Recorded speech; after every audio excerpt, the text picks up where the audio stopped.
Vamos a ver algunos versículos de Juan capítulo 17 de este día. Continuamos con nuestra serie de enseñanzas acerca de la verdadera comunión cristiana. La verdadera comunión cristiana. Vamos a orar al Señor. Padre, te doy gracias por tu fidelidad, gracias por tu amor, porque tú eres fiel, Señor. Jesús, quiero ser tu discípulo. Ayúdame a ser tu discípulo. Tú dijiste que si alguno quiere ser tu discípulo, tome su cruz y niéguese cada día y sígame. Yo confieso que no puedo ser tu discípulo. Ayúdame a ser tu discípulo. Ayúdanos a todos nosotros a ser tus discípulos, aprendiendo de ti, Señor. Vamos a exponer tu palabra, vamos a ministrar tu palabra, compartir tu palabra. Te pedimos que tu palabra haya cabida en nuestros corazones. Que tú venzas, Señor, todo obstáculo en nuestros corazones. Que tengamos un espíritu dócil y enseñable, Señor, en esta mañana. Concédele a la congregación un espíritu dócil y enseñable. Porque todo lo que no sea un espíritu dócil y enseñable en esta mañana es un mal espíritu. Te pedimos en el nombre de Jesús que podamos aprender. Concédeme el espíritu de revelación, de sabiduría, de consejo, de poder, de temor del Señor. Que podamos aplicar lo espiritual en la vida de tu pueblo. En Cristo Jesús. Amén. Dice la palabra del Señor. Y ya Juan 17:11, vamos a estar a lo largo del sermón, vamos a estar viendo algunos versículos de Juan capítulo 17, ¿verdad? Algunos capítulos salteados, pero vamos a comenzar con Juan 17:11. Dice: y ya no estoy en el mundo, mas estos están en el mundo, y yo voy a ti. Padre Santo, a los que me has dado, guárdalos en tu nombre, para que sean uno, así como nosotros. Versículo 21 y 22, para que todos sean uno, como tú, oh Padre, en mí y yo en ti, que también ellos sean uno en nosotros, para que el mundo crea que tú me enviaste. La gloria que me diste yo les he dado, para que sean uno, así como nosotros somos uno. El jueves comenzamos la enseñanza del jueves, que forma parte de esta serie que estamos compartiendo estos días, haciendo una pregunta, y voy a volver a hacer esa pregunta en esta mañana. Si supieras que estás a punto de morir y te concedieran hacer una oración que sabes que te van a contestar, ¿qué pedirías? Si supieras que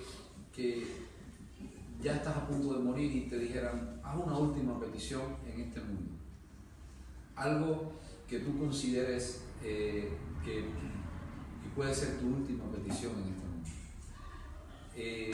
Sin esperar respuestas, porque es una pregunta que no espera respuestas, solamente reflexión de ustedes. Yo me atrevo a pensar y a decir que no pediríamos cosas vanas, que no pediríamos, por ejemplo, yo sé que algunos de ustedes tienen como plan para este mes comprarse un colchón nuevo. Usted no pediría un colchón nuevo, porque usted va a partir de este mundo. Usted no pediría quizás para el año que viene mudarse a un mejor piso, que son cosas que no son malas, que son cosas que son parte de nuestra vida cotidiana. El mejorar en nuestras condiciones económicas y en nuestras condiciones de vida, pues no es algo que en sí mismo sea malo. Pero cuando nosotros ponemos eso al lado de la eternidad, nos damos cuenta que es sumamente vano, ¿verdad? Superfluo, sin importancia. ¿Qué pedirías si tuvieras la oportunidad de decir tu última oración en este mundo antes de partir? ¿Qué sería lo que orarías? Bien, esto fue lo que oró el Señor. Esta oración decíamos el jueves, que se considera la oración más extensa que esté documentada en la Biblia que el Señor Jesús haya hecho. O sea, no creo que sido la oración más extensa que Jesús haya hecho en todo su ministerio terrenal, pero sí creo que es la oración documentada. O sea, hay oraciones de Jesús que no están documentadas en la Biblia, pero hay otras que sí están documentadas, o sea, que están registradas para nuestra enseñanza. De las que están registradas para nuestra enseñanza, esta es la oración más extensa. Y es precisamente la oración que Jesús hace antes de dejar este mundo. El Señor Jesús ora por la unidad de la iglesia. Esta es la petición que el Señor hace la noche antes de su muerte. La oración que Jesús entendió que era lo más importante que Él le podía pedir a Dios el Padre sobre aquellos que Él dejaba en este mundo. Que sean uno así como, oh Padre, o sea, para que todos sean uno como tú, oh Padre, en mí y yo en ti, que también sean uno en nosotros, para que el mundo crea que tú me enviaste. Bien, estuvimos viendo hace la semana pasada algunas cosas que son verdad acerca de la comunión cristiana, ¿verdad que sí? Y lo hicimos a partir del Salmo número 133. Yo no puedo volver a explicar aquello, pero solamente voy a mencionar algunos puntos, mencionarlo solamente a vuelo de pájaro, por amor de las personas que no han podido estar estos días con nosotros y que no han escuchado el resto de la enseñanza, pues vamos a mencionar algunos puntos. Partiendo del Salmo 133, donde la Biblia dice: mirad cuán bueno y cuán delicioso es habitar los hermanos juntos en armonía. Habíamos enseñado que la comunión cristiana es algo que es bueno y que es delicioso. Decíamos que no todo en la vida es bueno, bueno en el sentido de ser provechoso y delicioso en el sentido de ser placentero. O sea, hay cosas que son buenas pero no son placenteras, ¿verdad que sí? Por ejemplo, si a ti te tienes que hacer una punción, meterte una aguja así en la espalda, pues eso es bueno, es necesario, pero no es placentero. No sé si me estoy haciendo entender. Yo siempre digo, nadie se levanta por la mañana diciendo: ay, tengo que pensar que me metan una aguja así por acá. ¿Verdad que no? Porque es bueno, pero no es placentero. Pero la comunión cristiana es buena y es deliciosa. Dice: mirad cuán bueno y cuán delicioso es que los hermanos habiten juntos en armonía. Lo segundo que vimos es que la comunión cristiana es refrescante y vivificante. Es refrescante y vivificante, y se compara la comunión cristiana con el rocío de Hermón. Dice: es como el rocío de Hermón. Amén. En tercer lugar, vimos que la comunión cristiana, y eso lo explicamos, todos estos enunciados los explicamos ese día, la comunión cristiana es una fuente de bendición y vida eterna. Miren, hermano, nosotros no solamente, y quiero que me escuchen bien, Dios envía bendición no solamente a través de su palabra, sino que Dios envía bendición a través de la comunión cristiana que está basada en su palabra. Amén. Cuando nosotros podemos experimentar la bendición de la comunión cristiana, de la comunión bíblica, de la comunión genuina que las Escrituras nos proponen a nosotros como iglesia, eso es fuente de bendición. Dice: porque allí envía Jehová bendición y vida eterna. Pero también dijimos, hermanos, que la comunión cristiana es un producto exclusivo de Dios. Es un producto exclusivo de Dios. Es algo que el hombre no puede producir. Nosotros, cuando queremos producir comunión, bueno, vamos a hacer muchas actividades, porque si la iglesia está en falta de comunión, lo que tiene que hacer es muchas actividades. No, hermano, eso no. La comunión cristiana no lo debemos confundir con activismo. Hoy vamos a comer, sí vamos a comer juntos, pero vamos a comer juntos porque la Biblia dice que los primeros creyentes comían juntos con alegría y con sencillez de corazón. Y creemos que es una práctica cristiana el hecho de que los creyentes comamos juntos con alegría y sencillez de corazón, pero la comunión cristiana es más que eso. Amén, es más que eso, es más que eso. No debemos confundir tener comunión con socializar, ¿verdad? Nosotros podemos socializar y que ese socializar no sea precisamente comunión cristiana. Miren, lastimosamente nosotros tenemos que enseñar, y ustedes a veces no lo entienden, no todos, algunos no lo entienden, y lo digo, hermano, orándole a Dios por la ternura de Jesús, orándole a Dios porque usted no sienta que yo le estoy golpeando con un mazo, orándole a Dios porque estas palabras puedan fluir en su corazón y usted pueda sentir humildad de nosotros hacia usted, que le estamos enseñando la palabra de Dios. Pasan cosas en nuestra congregación que nos hacen preguntarnos si realmente nosotros no hemos confundido la comunión cristiana. Si no hemos confundido la comunión cristiana. De pronto una persona se sale de la iglesia y el motivo que propone para salirse de la iglesia es que no conecté con la iglesia, es que no me sentí parte de la iglesia. Y entonces da la casualidad que esta persona es la persona que mejor se lleva con la presidenta de los jóvenes de la iglesia. ¿Qué significa eso? Entonces yo llamo a pensar, hermano. Se lo digo con humildad, hermano. Se lo digo con la ternura de Jesús, no deseando golpear a nadie, al contrario, que todos aprendamos, que todos podamos aprender. Y pastor, ¿usted puede decir eso del púlpito? Sí, porque soy el pastor de la iglesia y soy una autoridad que le enseña la palabra a usted. Y es bueno que nosotros usemos las cosas que nos acontecen para aprender todos, ¿verdad? Para aprender todos. Bien, esto nos hace pensar que el hecho de que tú te tomes un café todos los días, todas las semanas con una persona, no necesariamente eso significa que tú estés teniendo comunión cristiana. Es bueno socializar. Que socialicemos, bueno, de hecho yo se lo digo a los hermanos, invítense a comer, invítense a tomar un café, eso no está mal, al contrario. ¿Por qué razón? Porque es la forma como podemos conectar, cómo podemos estar juntos. No podemos tener comunión cristiana sin estar juntos, ¿vale? Entonces un buen café, un cortadito cubano, es un buen, ¿cómo le digo yo? Es un buen, la palabra es un buen pretexto para estar juntos, ¿verdad que sí? Pero cuando nos sentemos a tomar café, el café no puede ser el contenido de todo lo que vamos a hacer ahí. El compartir el hecho de que sacaron en Zara unas blusas que se están agotando y que hay que comprarlas que están a mitad de precio, ese no puede ser el contenido de todo lo que vamos a hacer ahí. El contenido de nuestra comunión cristiana, hermanos y hermanas, escúchenme bien, el contenido de nuestra comunión cristiana es el amor, el mutuo amor que le tenemos al Señor Jesucristo. Ese es el contenido de nuestra comunión cristiana.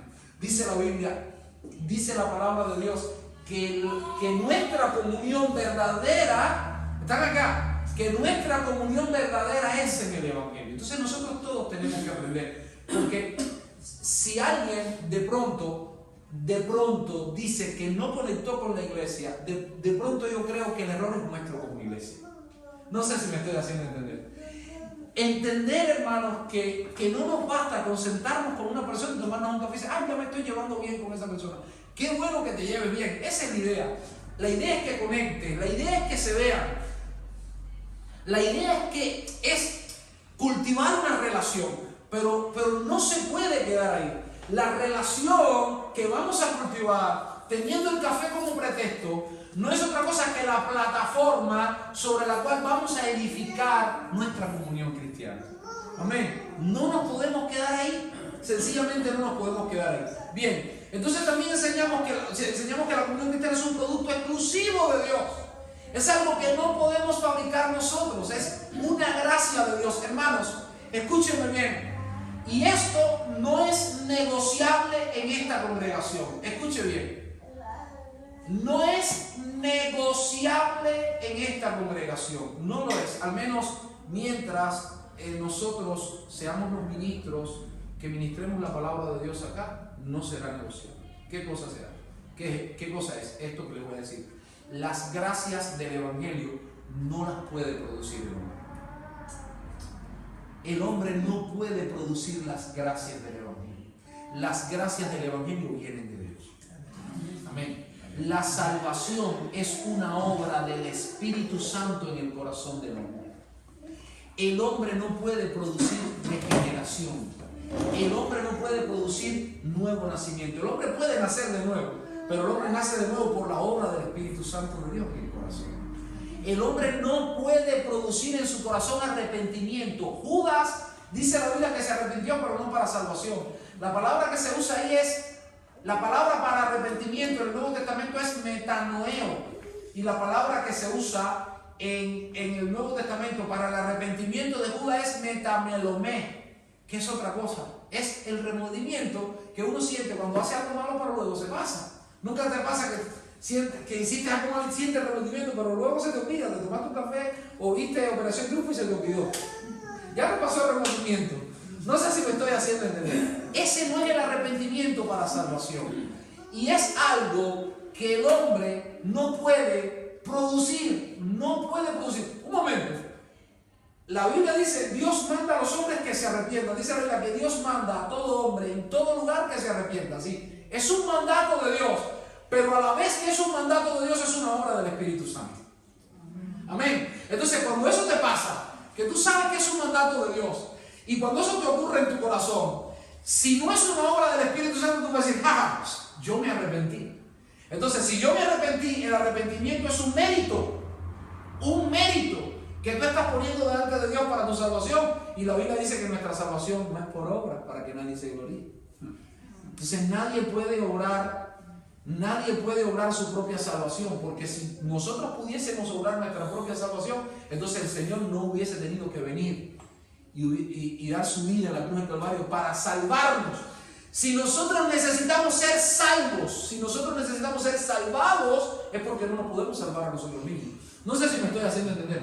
Cuando yo metí el coche, que di la vuelta que di y lo metí para el monte aquel por ahí para abajo, ustedes no saben cómo yo lloraba mi cochecito. Y mi coche estaba vivo así, te voy a salvar, que yo le decía. Y trataba de empujar, hermano. 4 de la mañana, 3 de la mañana, yo todavía empujando mi coche. Ahí, y nada, yo llorando mi coche. Y nada. Tuve que llamar a la grúa, hermano. La salvación es esa grúa que nos toma del pecado. Bendito Dios, y nos levanta. Bendito Dios, y nos pone sobre roca firme, sobre roca fuerte. Enderecé tus pasos y te puse sobre roca. Si tú puedes hacer eso, entonces tú no necesitas un salvador. Entonces esto es algo innegociable, porque es el Evangelio. Todas las gracias del Evangelio son una obra del Espíritu de Dios en el corazón. El arrepentimiento, la fe que no es nuestra, sino que es un don de Dios. Y la comunión cristiana, esa gracia, ese favor, esa bendición que Dios le ha concedido a la iglesia, es un producto exclusivo de Dios. No es algo que nosotros, vamos a producir la comunión cristiana. No, eso no lo podemos producir. Eso es algo que Dios le ha entregado a la iglesia. Que Dios le ha entregado a la iglesia para que la iglesia viva en unidad y viva en bendición. Entonces, habíamos también dicho que la comunión cristiana nunca será, escúchenme bien, nunca será pasando por encima de la verdad y de la justicia. Si hay algo que está mal entre nosotros, está mal. No, hermano, pero es que, la Biblia dice que debemos sobrellevar las cargas los unos de los otros. Sí, la Biblia dice que debemos sobrellevar las cargas los unos de los otros, no aguantarnos la basura los unos a los otros. No es tapar lo mal hecho. Porque si nosotros tapamos lo mal hecho, lo que estamos haciendo es tratando de tener una comunión a pesar o a costa de la verdad y de la justicia. Y mi pregunta es, ¿y por qué tenemos que tener comunión? Bueno, hermano, la Biblia dice que tenemos que tener comunión porque teniendo comunión y estando unidos seremos más fuertes para sostener la verdad. La Biblia dice que la iglesia es la columna y el baluarte de la verdad. Entonces, si para estar unido la iglesia sacrifica la verdad, entonces la iglesia pierde el sentido de estar unido. No sé si me estoy haciendo entender. ¿Por qué estamos unidos? ¿Por qué estamos unidos? ¿Por qué Dios nos ha dado la unidad cristiana? Bueno, Dios nos ha dado la unidad cristiana porque Dios nos ha hecho columna y baluarte de la verdad. En este mundo, Dios ha hecho a la iglesia la columna y el baluarte de la verdad. Si la iglesia se quiebra, la verdad cae. No sé si me estoy haciendo entender. Por eso la iglesia tiene que estar unida. Por eso la iglesia tiene que estar fuerte. Por eso la iglesia tiene que experimentar esta verdadera comunión cristiana. Porque somos la columna y el baluarte de la verdad. Nunca podremos tener una comunión pasando por encima de la verdad y de la justicia. La verdad es la doctrina. Enseñamos que la verdad es la doctrina acerca del Señor Jesús, la doctrina del Evangelio.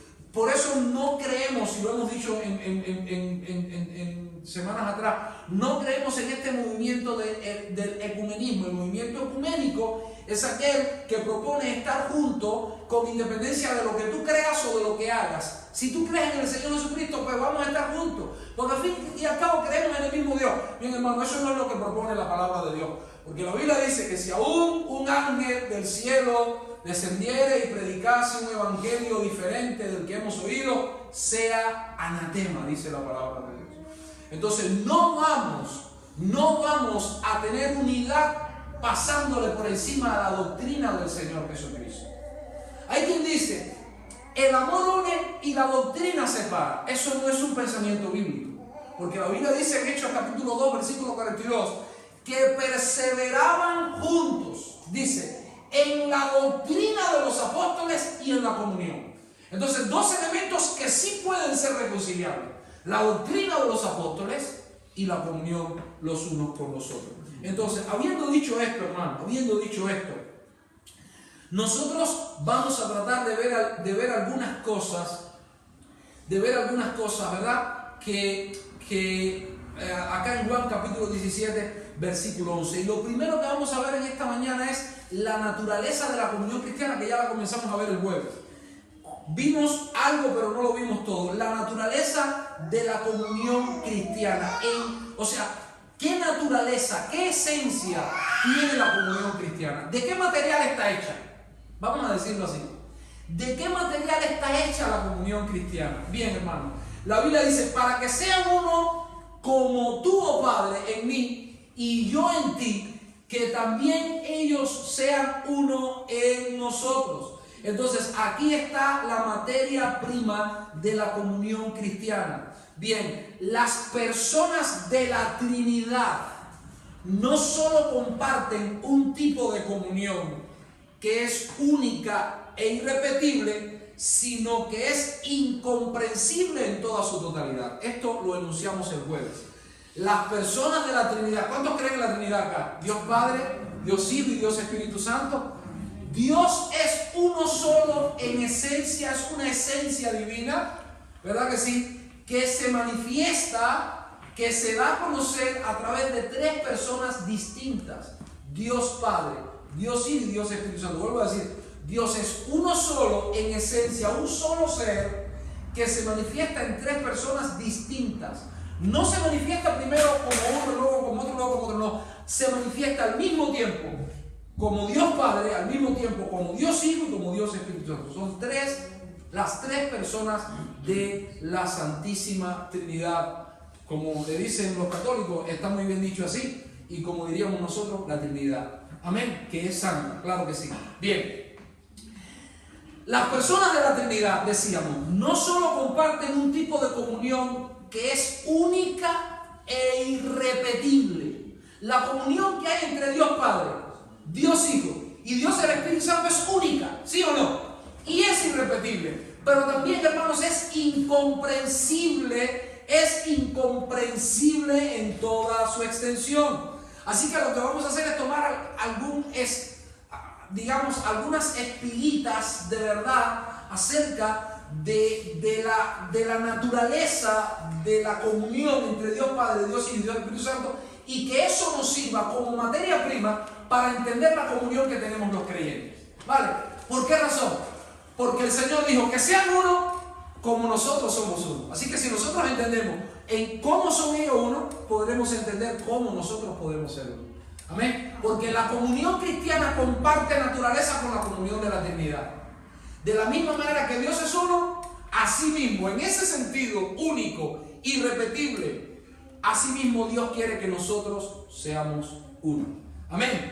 Entonces, lo primero que dijimos el jueves es que Dios es una sola esencia divina que se manifiesta en tres personas distintas, igualmente divinas. De la misma manera que esto es una realidad, nosotros, la iglesia, somos un solo cuerpo que existe en muchas personas distintas alrededor del planeta. Fíjense que yo el jueves hice una salvedad y yo dije, no somos un cuerpo que existe en muchas iglesias, no. O en muchas congregaciones, no. Eso no es lo que dice la palabra de Dios. Lo que la palabra de Dios me hace ver es que somos un solo cuerpo que existe, que funciona, que se manifiesta, ¿verdad que sí? Que opera a través de muchos creyentes alrededor del mundo que se congregan en muchas congregaciones alrededor del mundo. Amén. Y eso lo vimos en Apocalipsis 7:9. Después de esto miré aquí una gran multitud, la cual nadie podía contar, de todas las naciones, tribus, pueblos, lenguas, que están delante del trono y en la presencia del Cordero, vestidos de ropas blancas y con palmas en las manos. En segundo lugar, vimos que aunque las personas de la Trinidad, escúchenme bien, son Dios igualmente, o sea, Dios el Padre es Dios, Dios el Hijo es Dios, Dios el Espíritu Santo es Dios. Aunque las personas de la Trinidad son Dios igualmente, el Espíritu Santo, que procede del Padre, da testimonio del Hijo. O sea, es un orden en la Trinidad. El Espíritu Santo procede del Padre y da testimonio del Hijo, ¿sí o no? Y el Hijo da testimonio del Padre y se somete al Padre. Eso es lo que encontramos en Juan 15:26. Pero cuando venga el Consolador, a quien yo enviaré del Padre, el Espíritu de verdad, el cual procede del Padre. ¿De quién procede el Espíritu Santo? Del Padre. Dice, Él dará testimonio acerca de mí. Y en Juan 10:18 dice, nadie me la quita, hablando de Cristo, sino que yo de mí mismo la pongo. Tengo poder para tomarla y tengo poder para volverla a poner. Tengo poder para tomarla y tengo poder para volverla a tomar. Este mandamiento recibí de mi Padre. Entonces vemos a Jesús recibiendo mandamientos del Padre. Si Jesús recibe mandamientos del Padre es porque se somete al Padre, ¿sí o no? Las cosas que yo hago, las palabras que yo digo, las escuché de mi Padre. Vemos a Jesús sometiéndose al Padre. Mi pregunta es, ¿Jesús se somete al Padre porque es menos Dios que el Padre? ¿No? Estamos acá. Entonces hay un principio de sometimiento y autoridad en la propia Trinidad. Dios el Hijo se somete al Padre. Dios el Espíritu Santo procede del Padre y da testimonio del Hijo. ¿Se dan cuenta? Nosotros encontramos que es la tercera persona de la Trinidad. ¿Verdad que sí? El Espíritu Santo. Sin embargo, la Biblia dice que ninguna blasfemia, o sea, que la blasfemia contra el Espíritu Santo no tiene perdón. ¿Te das cuenta? Aún puedes hablar mal del Hijo y ser perdonado. Pero si hablas mal del Espíritu Santo, no tienes perdón. No hay perdón en la blasfemia contra el Espíritu Santo. No lo hay. Pareciera que es la persona de la Trinidad con menos dignidad, sin embargo se está poniendo una medida. El que blasfeme del Espíritu Santo no tiene perdón.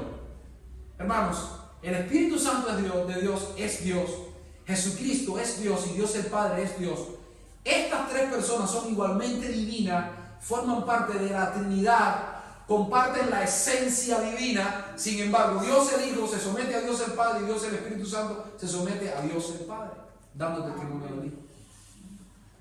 ¿Qué significa eso, hermano? Bien, que en la unidad que Dios le ha concedido como una gracia, un favor y una bendición a la iglesia, los unos se someten a los otros en el Señor. Ahora, ¿qué no significa eso? Lo dijimos el jueves. Eso no significa que cuando la Biblia dice someteos unos a los otros, eso no significa que Oscar se somete a mí y que yo me someto a Oscar. Porque eso es un absurdo. No sé si me estoy haciendo entender. Eso no significa que José se somete a mí y que yo me someto a José. Eso no es lo que dice ahí. Bien, ¿qué es lo que significa eso, hermano? Que en el cuerpo unos se someten a los otros y estos, o sea, que Dios le ha dado autoridad a unos en el cuerpo para la bendición del resto del cuerpo. Y los otros miembros que se someten a estos otros miembros, que se someten a estos otros miembros, se someten, pero no se someten porque sean menos cristianos o menos creyentes, sencillamente porque Dios ha puesto ese principio de autoridad. Déjame ponérselo así. La Biblia dice en Romanos 12:8, el que exhorta en la exhortación, el que reparte con liberalidad, el que preside, tiene que haber quien presida, ¿sí o no? ¿Sí o no? El que preside con solicitud, el que hace misericordia con alegría. Hebreos 13:17 dice, obedeced a vuestros pastores. Decíamos el jueves, a mí me cuesta trabajo hablar así. Los que me conocen, los que están de visita, dirán, este hombre está pidiendo autoridad para así. Tienes que estar el último año escuchando como siempre digo que soy un burro que le habla a profeta. O sea, me cuesta trabajo enseñar esto por el temor de que piensan que les estoy manipulando o de que estoy exigiendo una obediencia. Para nada. Pero mire, yo me puedo desde aquí. Yo soy un servidor para usted. Un ministro, la palabra ministro, liturgos, es un servidor. ¿Vale? Es un servidor. Yo me puedo ir de aquí y la iglesia sigue funcionando. Ustedes se van y ya yo no soy más pastor. ¿Qué significa eso? Que la iglesia es más importante que el pastor. La iglesia no es por causa del pastor, el pastor es por causa de la iglesia. ¿Me estoy haciendo entender? O sea, usted no es iglesia porque tiene un pastor.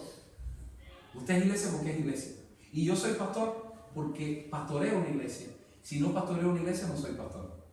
¿Se da cuenta cómo la iglesia es más importante que el pastor? Que nosotros somos por causa suya y usted no es por causa mía, usted es por causa del Señor. Amén. Bien. Pero hay personas que Dios pone, y hermano, esto es importante para la unidad de la iglesia. Muy importante para la unidad de la iglesia. Que podamos ver esto, obedeced a vuestros pastores. Ahora quiero detenerme un momento acá. Cuando la Biblia dice obedecer a vuestros pastores, hermanos, arriba. Las hermanas, todas tienen que venir ahora con un vestido rosado. No. O sea, cuando la palabra del Señor está hablando de obedecer a los pastores, está hablando de, hay una autoridad que Dios le ha dado a los pastores específica para algo determinado. Todo en tu vida no entra dentro del rango de autoridad de un pastor. No sé si me estoy haciendo entender. Me estoy haciendo entender. Por ejemplo, ¿cómo se va a vestir tu esposa? Eso es asunto tuyo, eso no es asunto mío. El asunto mío es cómo se viste la mía. No sé si me estoy haciendo entender. Si la tuya se va a pintar el pelo, eso es asunto tuyo. Eso no es asunto mío. El asunto mío es si la mía se lo pinta o no y por qué se lo pinta. No sé si me estoy haciendo entender. O sea, nunca un ministro, escúcheme bien lo que le voy a decir, nunca me han escuchado a mí decir, y espero que nunca me escuchen decir, aquí se hace esto porque yo lo digo. Y si no te gusta, te vas. Primeramente porque la iglesia no es del pastor, es del Señor Jesucristo. Amén. Amén. La iglesia es del Señor Jesucristo. Nosotros somos servidores ¿de qué? De la palabra de Dios. Cuando la Biblia dice obedecer a vuestros pastores, es obedecer a vuestros pastores en lo que enseñan acerca de la palabra de Dios. No sé si me estoy haciendo entender, hermano. No sé si me estoy haciendo entender. Si yo le digo, hermano, mire, la posición del pastor es difícil, es muy difícil. Es muy difícil porque tenemos que disciplinar, establecer disciplinas en la iglesia. Es bíblico que se establezcan disciplinas en la iglesia. Está en la palabra de Dios. Una de las acepciones de la palabra pastor en el original hebreo es entremeterse. Búsquelo. La palabra hebrea para pastor, una de las acepciones es entremeterse. Quiere decir que un pastor es un entremetido. Definitivamente. Y si no te entremetes, a mí me cuesta trabajo. Fíjense, y más en este mundo, nosotros ya somos europeos todos. Y como somos europeos todos, ya tenemos esa cultura de que mi vida que solo no te meta. Entonces, hermano, ¿qué te pasa que hace 3 domingos que no te veo por la iglesia? Es decir, usted me ve buscando la manera, a ver cómo yo pongo ese WhatsApp, porque a todos les escribo, a todos los que están aquí, bueno, algunos no porque no son visitas, pero los que nos han estado visitando por tiempo, les escribo, ¿qué tal? ¿Pasó algo? Estoy preocupado. O sea, y es un poco dorándote la píldora porque quiero saber por qué no estás viniendo a la iglesia. Y la razón no es que me importe tu vida, la razón es que me importa tu vida. No sé si me estoy haciendo entender. O sea, no me estoy metiendo por meterme. Me estoy metiendo porque si no me meto, no puedo hacer mi trabajo. Y te va a molestar. O sea, a ver, usted perdóneme. ¿A cuántos de los que están aquí disfrutan estar en un quirófano con la barriga abierta y que mire, y que 5 o 6 personas estén en medio y dicen, mira, tú aquí es el hígado. Y tú, o sea, es difícil, es muy difícil, pero es necesario, hermano. La Biblia dice obedecer. La iglesia necesita tener un pastor. Créanme, la iglesia necesita tener un pastor. Para la unidad de la iglesia necesita tener un pastor. La Biblia dice, habrá un rebaño y habrá un pastor.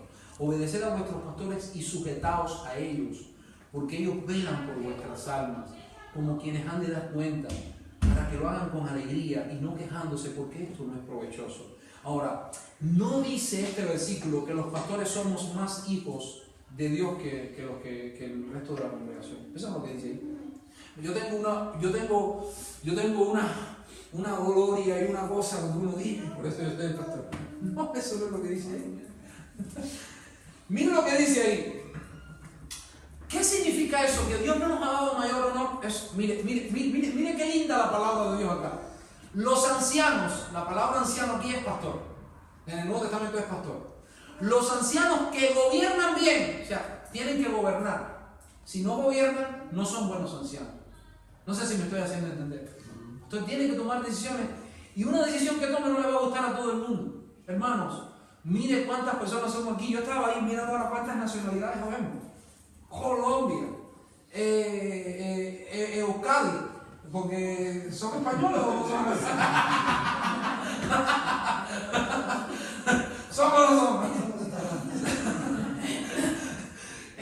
Venezuela, Galicia, Brasil, Salvador, Dominicana,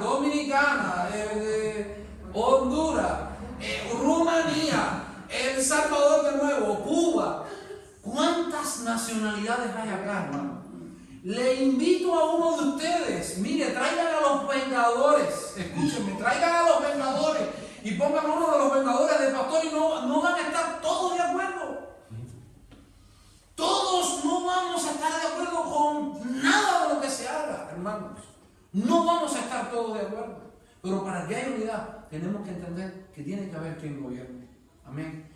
Y la medida es que se gobierne conforme a la palabra de Dios. Amén. Ahora, dice, los ancianos que gobiernan bien sean tenidos por dignos de ¿qué cosa? De doble honor. Quiero detenerme un momento acá. Y luego voy a hacer un matiz. Voy a dar un matiz bíblico. ¿Qué dice ahí? Que un pastor debe ser tenido por digno de doble honor. Eso es lo que dice. Así que, no. Vamos a matizarlo correctamente. Los ancianos que gobiernan bien sean tenidos por dignos de doble honor, mayormente los que trabajan en predicar y en enseñar. O sea, por causa de nuestro ministerio en la predicación y en la enseñanza, los pastores sean tenidos por dignos de doble honor. Ahora, ¿por qué debemos, en este caso, nosotros que somos los ministros en este lugar, ser tenidos por dignos de doble honor? Les voy a poner un ejemplo. O sea, vamos a proponerle varias razones y usted me dice, ¿porque yo soy mejor que usted? ¿Usted cree que eso es lo que dice la Biblia? ¿Porque yo soy más hermoso que usted? ¿Porque soy más digno de ese honor que usted? Eso no es lo que dice la Biblia. ¿Quieres que te diga lo que dice la Biblia? Te lo voy a leer. 1 Corintios 12, 22, 27. Antes bien, somos miembros del cuerpo, ¿sí o no? Los miembros del cuerpo que parecen más débiles son los más necesarios. Y aquellos del cuerpo que nos parecen menos dignos, a estos vestimos más dignamente. Y, hermano, oiga esto, por favor. Y los que en nosotros son menos decorosos, se tratan con más decoro. Porque los que en nosotros son más decorosos no tienen necesidad. Pero Dios ordenó el cuerpo dando más abundante honor al que le faltaba. Entonces, una pregunta, ¿a quién se le dio más honor? La Biblia dice que los ancianos que gobiernan bien sean tenidos por dignos de doble honor. Entonces, aquí está la respuesta. Dios no nos está dando más honor porque en realidad lo merezcamos, sino porque tenemos menos honor que el resto de la congregación. No me entendieron. Pongo un ejemplo. Imagínese usted, mírese, usted está vestido. Yo he estado, a ver, y lo digo con respeto, con pureza por las hermanas que hay acá. Yo he soñado que yo estoy desnudo en la calle. Y una vergüenza, ¿nunca te pasó? Eso me pasaba antes de más joven, Cuando comenzaba a tener vergüenza, ¿sabes? Que a veces cuando tú eres niño, tú andas. Yo te recuerdo que nosotros nos criamos en las colonias donde nacimos y nos criamos, en chorcito, corriendo, dándole patadas a las pelotas. Pero cuando vamos haciéndolo ya adolescentes, ya nos da más vergüenza, nos vestimos un poco más. ¿Sí o no? Un niño tú lo sueltas desnudo por la calle y ya, de él sale, no pasa nada. No sé si me entienden. Pero entonces yo comencé a soñar, yo me daban esos sueños así que de pronto era una vergüenza tan grande. Piensa usted que usted está ahora mismo que lo dejan en la calle, que espero que no le pase, que lo asalten, y lo dejan solamente con el pullover. Pullover le decimos nosotros, ustedes le dicen camiseta, con la camiseta. ¿Qué usted hace? Una hermana, ¿qué hace? ¿Qué hace? ¿Qué hace la hermana? ¿Qué hace la hermana? ¿Se la pone en la cara? ¿En la mano? ¿Sabes? Bueno, ya voy cubierta. ¿Qué hace? Con todo respeto, se baja y se cubre, y aquí arriba busca con cubrirse, pero el pedacito de tela que tenga se cubre, ¿sí o no? ¿Sí o no? Bien, hermano, el principio es que los miembros del cuerpo menos decorosos los vestimos con más decoro. Los miembros del cuerpo menos honrosos los vestimos con más honra. ¿Me entiende? Usted no va a cubrir la mano, usted, con todo respeto, usted se va a cubrir las nalgas. ¿Sí o no? ¿Sí o no? ¿Tú te imaginas luego tipo Lugo ahí con las nalgas al aire? No. Si tienes una pelota, te cubres. ¿Sí o no? Te cubres. Con lo poquito que tengas, te cubres. ¿Por qué razón? Porque hay partes del cuerpo que uno viste y cubre con más decoro que otra. A ti no te importa. Tú te tapas la mano si tienes frío, si no tienes la desnuda. ¿Ves? Pero haya frío o haya calor, usted hay partes del cuerpo que usted se cubre. Bien, eso es lo que dice el apóstol Pablo, que los miembros del cuerpo que tienen menos honra, uno los viste con más honra. Entonces, ¿qué significa eso? ¿Por qué Dios ha vestido con más honra a los pastores? Porque los pastores son como las nalgas, ¿no? Así. Pero ahí está, esa es la palabra de Dios, hermano. Esa es la palabra de Dios. Hermanos, eso es lo que dice la palabra del Señor. Eso es para que cuando yo diga, me tienen que honrar, me tienen que honrar porque soy el pastor, recordar que soy las nalgas. Y por eso me están cubriendo. No sé si me estoy haciendo entender. Ahora, eso lo digo desde mi perspectiva bíblica, de verme quién soy en medio de la congregación. No sé si me estoy haciendo entender. Pero de allá para acá, recuerden que aunque somos las nalgas, el Señor nos ha cubierto con honor. Amén. No sé si me estoy haciendo entender. Bien, y esto garantiza, hermano, esto garantiza la unidad de la iglesia. Hermano, una pregunta. En este punto, ¿yo me hice entender bien? Sí. ¿Me hice entender bien? ¿Fui claro? Amén. No podemos pensar en la unidad de la iglesia sin uniformidad en el sentir. Escúchenme bien.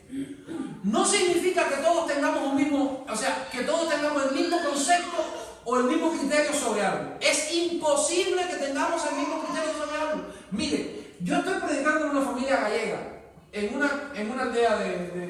una aldea fuera de Lugo. Estamos proyectando a ver si podemos llegar ahí con el resto de la iglesia. Y el otro día estábamos ahí hablando y dice, ay, tengo hambre. Dice, les voy a hacer un picadillo. Picadillo, en Cuba le decimos a la carne picada, con arroz blanco. Para mí es un platanito, eso para mí es la vida. Cuando yo le hice aquello gallego, me miraron así y dicen, qué bueno se ve. No se podían comer aquello. No se lo podían comer.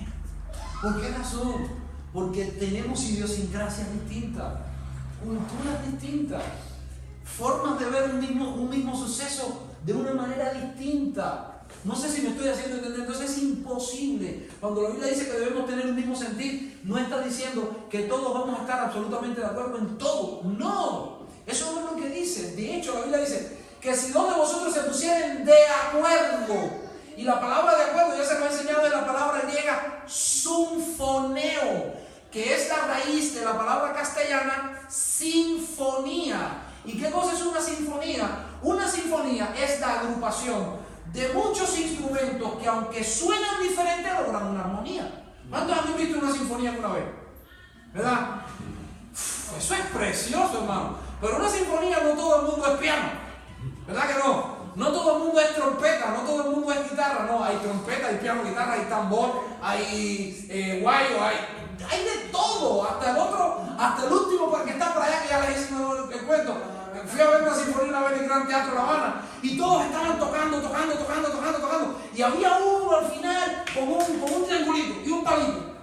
Y yo decía, mira, venían de 1200 kilómetros, miren la normal aquel. Se metió en viaje de 1200 kilómetros y está parado ahí. ¿Qué va a hacer ese tipo?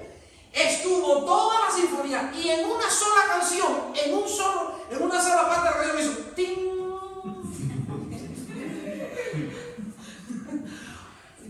Algunos hacen más, otros hacen menos.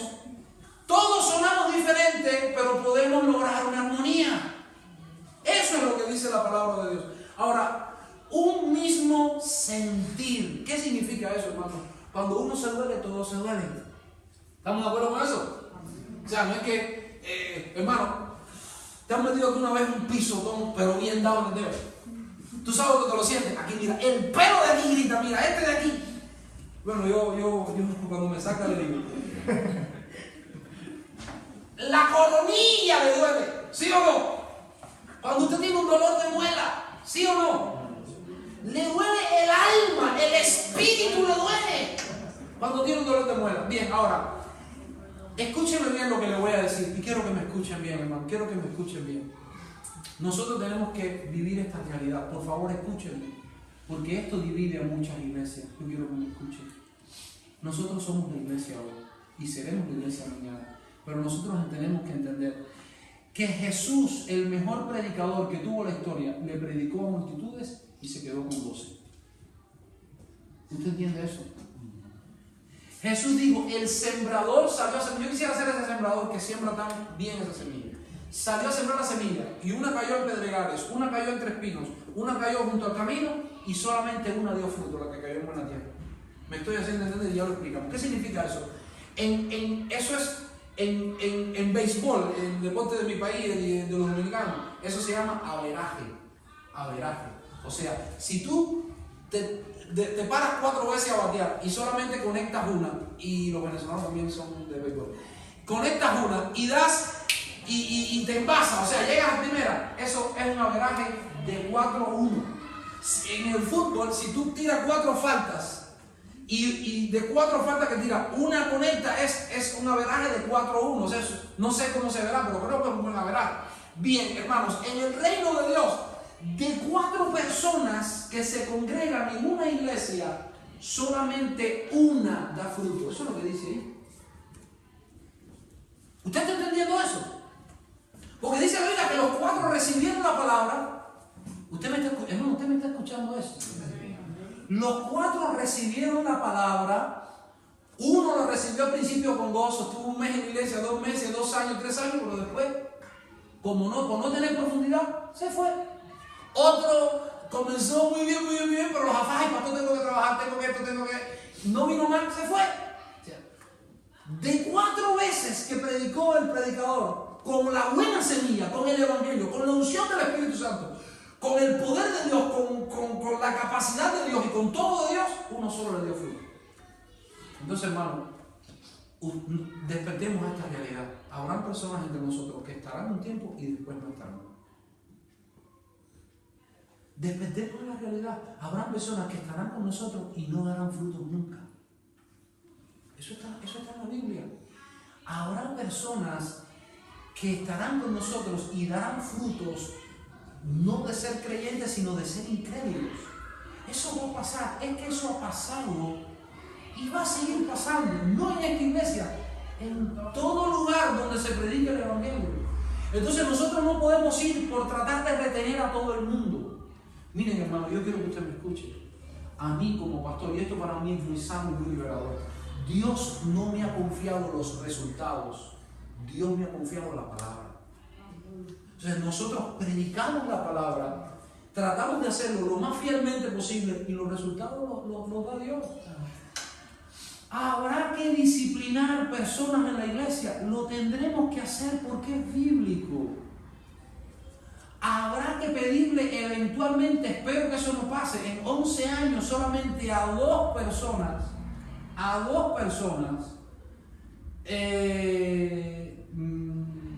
tuve que sacar de la iglesia en 11 años de pastorado en Cuba, a 2 personas, no les voy a decir por qué, pero usé la autoridad que Dios me ha dado para decirle, aquí no vengas más, no les voy a decir por qué, aquí no vengas más. sacaron a fulano de la iglesia. Después pararme delante de toda la iglesia y decir, hermano, mire, y es bíblico, que lo sepa la iglesia. Así lo dice la palabra de Dios. Hermano, tuvimos que pedirle a fulana que no viniera más a este lugar. Que no viniera más. Y es bíblico. Miren, los católicos tienen mejor esa doctrina que nosotros. Hay una doctrina que es la doctrina de la excomunión. Eso es bíblico. Llega un momento, y espero que eso nunca pase, espero que no pase nunca. Hasta ahora no hemos tenido que decirle a una congregación, con fulano o con fulana, no se reúnan, no se congreguen. Pastor, y hasta allí da la autoridad, hasta allí llega la autoridad de un pastor, hasta allí llega la autoridad bíblicamente. Como congregación, si una persona es causa repetida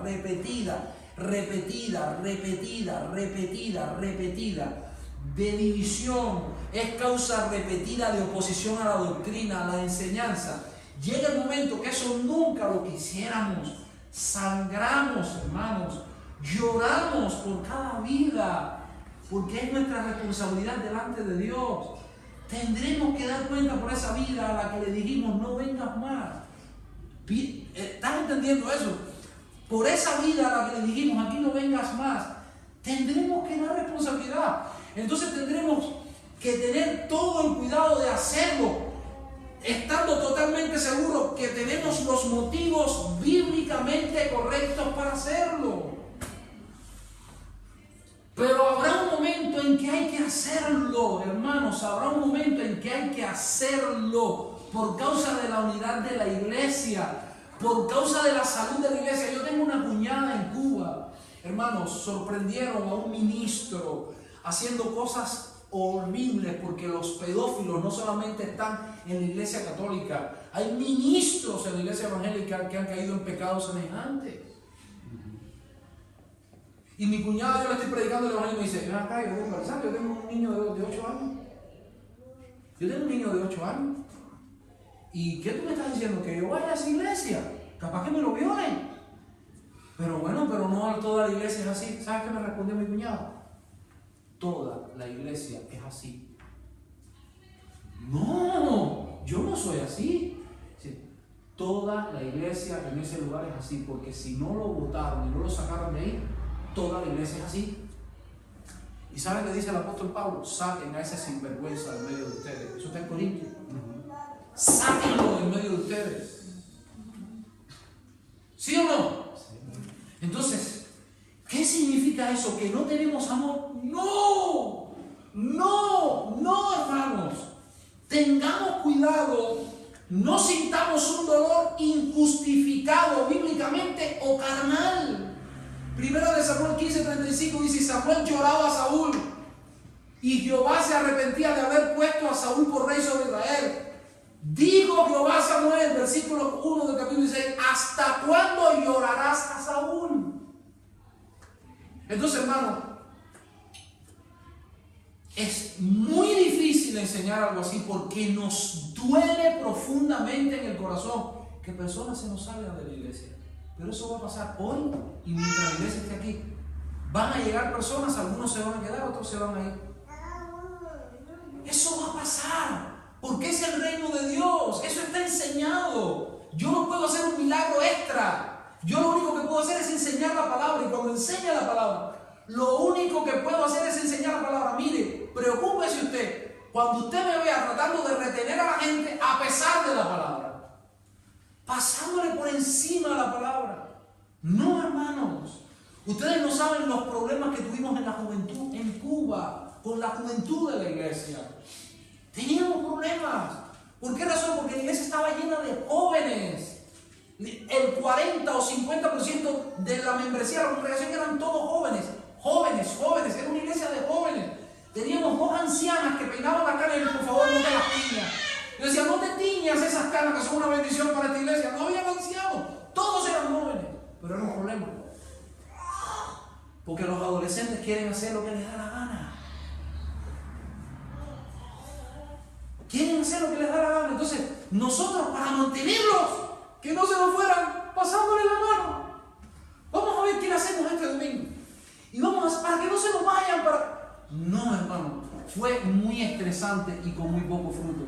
Entendimos, váyanse si se quieren ir, pero aquí lo que vamos a hacer es enseñar la palabra, y lo que no esté bien, no está bien, y lo que está bien, está bien. No vamos a renunciar al evangelio porque hayan jóvenes en la iglesia.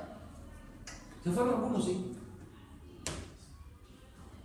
Los que estaban con nosotros, pero no eran de nosotros, porque si hubiesen sido de nosotros, hubiesen permanecido con nosotros. Hermano, esto lo digo con profundo dolor. Lo digo con profundo dolor. Entendamos, escúchenme bien. Entendamos que todos, y esto lo digo cerrando los ojos, lo digo no queriendo decirlo, pero tengo el deber de decirlo porque es bíblico. Todos los que están con nosotros no son de nosotros. Dice la palabra del Señor, algunos estaban con nosotros, pero no eran de nosotros, porque si hubiesen sido de nosotros, hubiesen permanecido con nosotros. Ahora, ¿qué significa eso? ¿Que no me va a importar que la gente se vaya? No, yo tengo el deber hasta el último momento de hacerlo todo, de tratarlo todo, porque las personas queden y escuchen la palabra de Dios y obedezcan el evangelio. No sé si me estoy haciendo entender. Eso no me exime de la responsabilidad de hacer todo lo que esté a mi alcance, de hacer todo lo que esté a mi alcance por lograrlo. No sé si me estoy haciendo entender. Y les voy a decir algo más. Cuando me pasa esto con alguien, y nos ha pasado, aquí en la congregación nos ha pasado y nos va a seguir pasando. Yo como pastor digo, ¿qué me faltó hacer?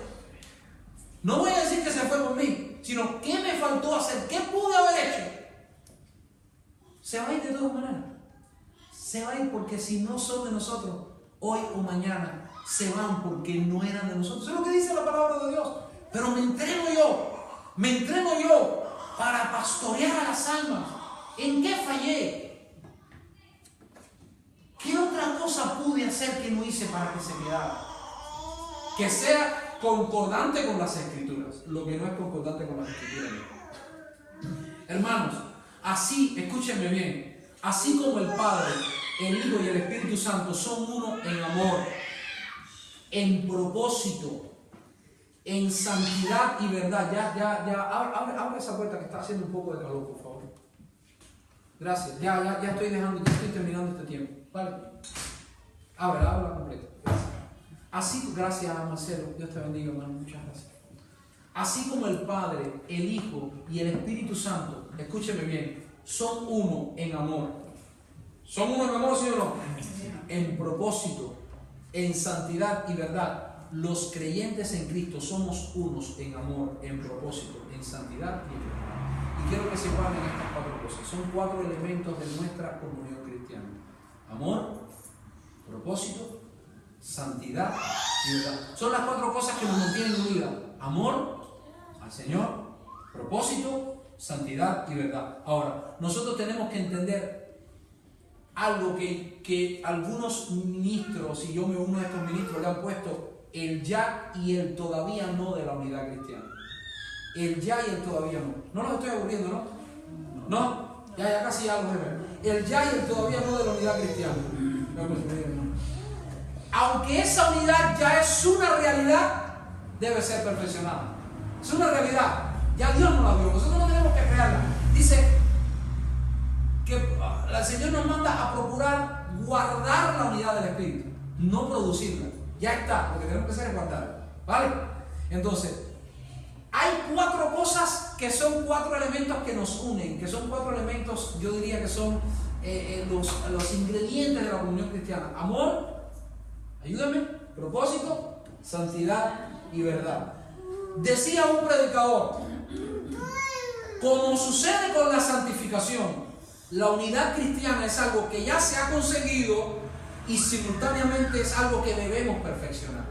Entonces, ¿qué dice la Biblia?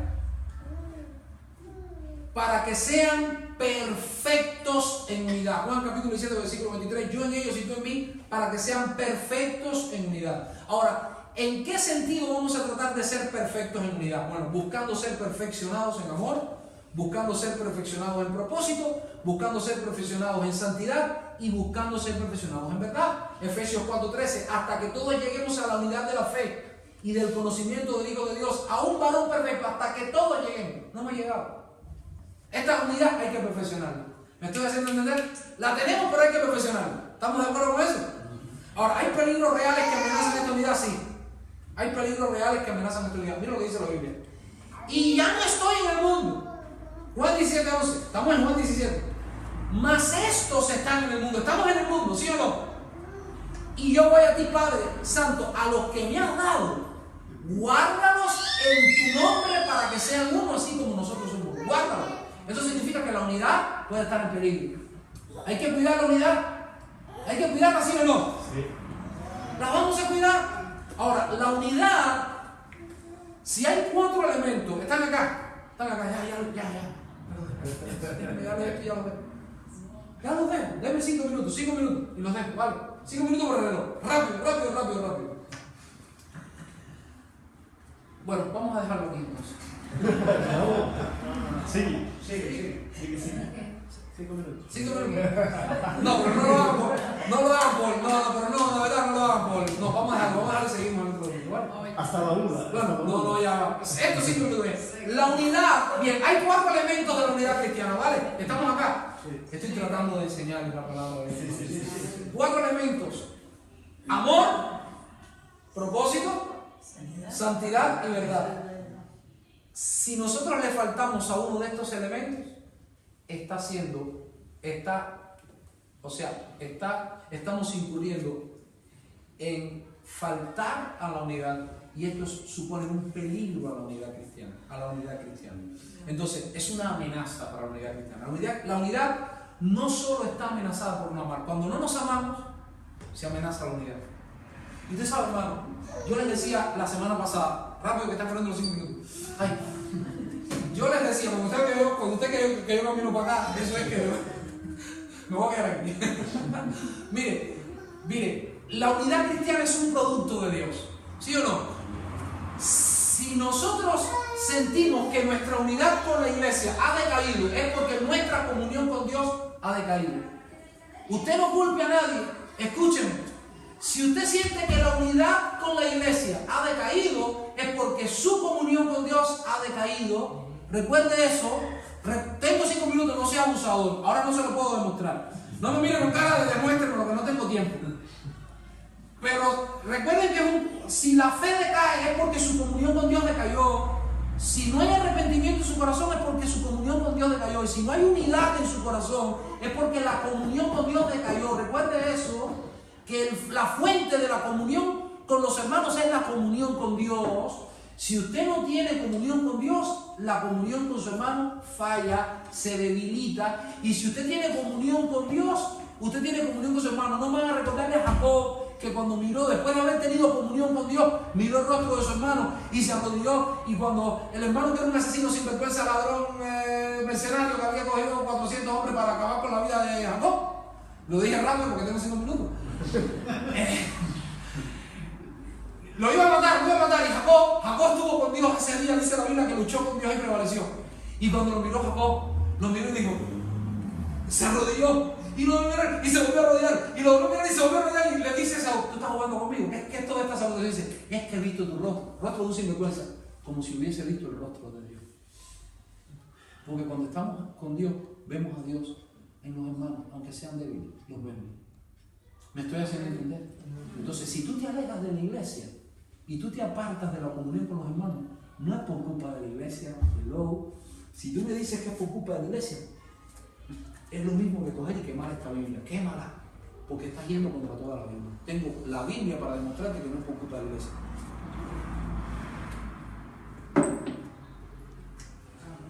Jesús tuvo comunión con 12 apóstoles, con 12 discípulos que lo dejaron, de 12, uno lo traicionó y los otros 10 lo dejaron solo en la cruz. Y Jesús lo sabía. Esto sinvergüenza me dice que me ama. Y estuvo con ellos porque los amaba. Entonces, la unidad no solo está amenazada por no amar, sino amar como ama el mundo. Amar solo cuando me aman o están de acuerdo conmigo. Cuando yo amo, solo cuando me aman, están de acuerdo conmigo, eso es amar como amo. No disciplinar debida y ejemplarizantemente las faltas que se cometen en el seno de la congregación es un amor mundano.